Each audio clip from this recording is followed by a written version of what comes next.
podcast.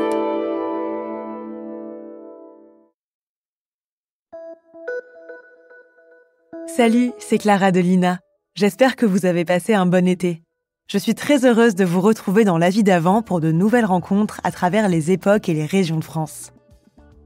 Cette semaine, je vous emmène dans un petit village des Alpes-Maritimes à la rencontre de Jacqueline, qui a été écolière dans les années 50. Les leçons de morale, de civisme, d'histoire et de géographie qu'elle relie dans l'un de ses cahiers vont peut-être vous faire sourire. On est en 1996 et Jacqueline s'est déplacée pour assister à la dernière sortie des classes de son ancienne école. Parce que comme dans beaucoup d'autres villages où les élèves ne sont pas assez nombreux, l'école va fermer. Une perte lourde de conséquences pour les petites communes. Elle s'accompagne souvent de la fermeture de commerces et de services publics. Le phénomène se poursuit aujourd'hui, à tel point qu'un projet de loi a été déposé en mars 2024 pour préserver les écoles en milieu rural. Parce que l'école, c'est la vie, quoi. Bonne rentrée à tous. Ah, alors le cahier. Voilà.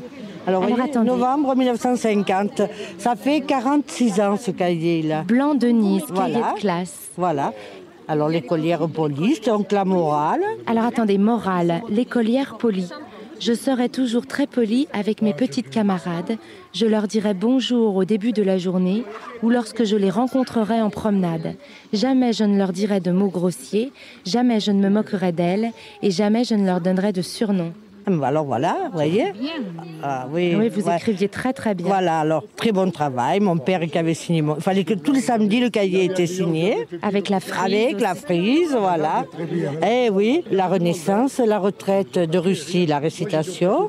De Victor Hugo. Carte de l'Afrique sur le cahier de géographie, vous Alors, ce qui voyez. est très beau, c'est qu'il y a des... Ah oui, l'écriture, alors, vous voyez, Le H. les pleins et les déliés, c'était... C'était difficile à faire ? Non, pas du tout, non, c'était... Pas non. du tout. Alors, l'écolier... Attendez, l'écolier dénonciateur. L'élève dénonciateur est celui qui rapporte toutes les fautes de ses camarades sans que la maîtresse les lui demande. Je ne dénoncerai jamais mes petits camarades, je ne dirai jamais leurs fautes que lorsque la maîtresse voulant connaître la vérité me le demandera. L'élève dénonciateur n'est aimé de personne.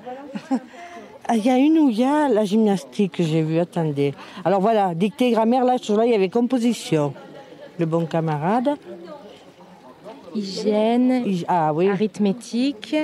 Dictée, il ne faut pas être gourmand. Ah, il faut faire la gymnastique. Vous voyez, tous les jours, il y avait la morale. Hein. Alors, vendredi 15 décembre 1950, morale.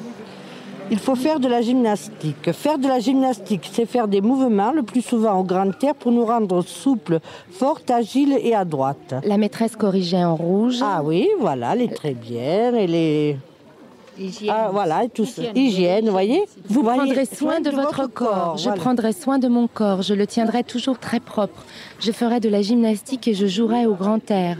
Je ne serai ni gourmande ni gloutonne pour ne pas me rendre malade. Je ne boirai que de l'eau ou du vin, étendu d'eau et jamais d'alcool. Voilà. Vous aviez des bonnes notes, hein ? Oui, c'était pas mal, quoi, voilà. Et le livre de lecture, Le Tour de la France par 2 enfants. Le départ d'André et de Julien.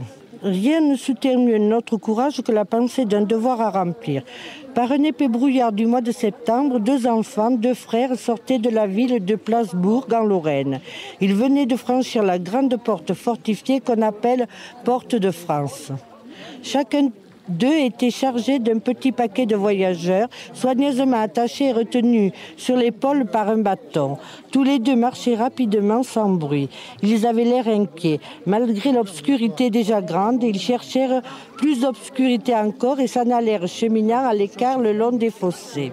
Ah, il y a un petit mot là, peut-être c'était le petit mot d'un copain, je vais voir. Alors, mais il y avait des histoires d'amour à l'école. Ah oui, on avait tous un petit copain préféré, André Roubion. C'était votre préféré ? Oui, c'était le préféré, oui. Yvette, tu as entendu ? Notre copain préféré, c'était ton frère, André Roubion. Voilà. Voilà, c'est la fin de cet épisode de La vie d'avant, produit par l'INA. N'hésitez pas à nous mettre 5 étoiles s'il vous a plu et abonnez-vous pour ne louper aucun épisode sur votre plateforme d'écoute préférée. On se retrouve la semaine prochaine pour un nouvel épisode de La vie d'avant.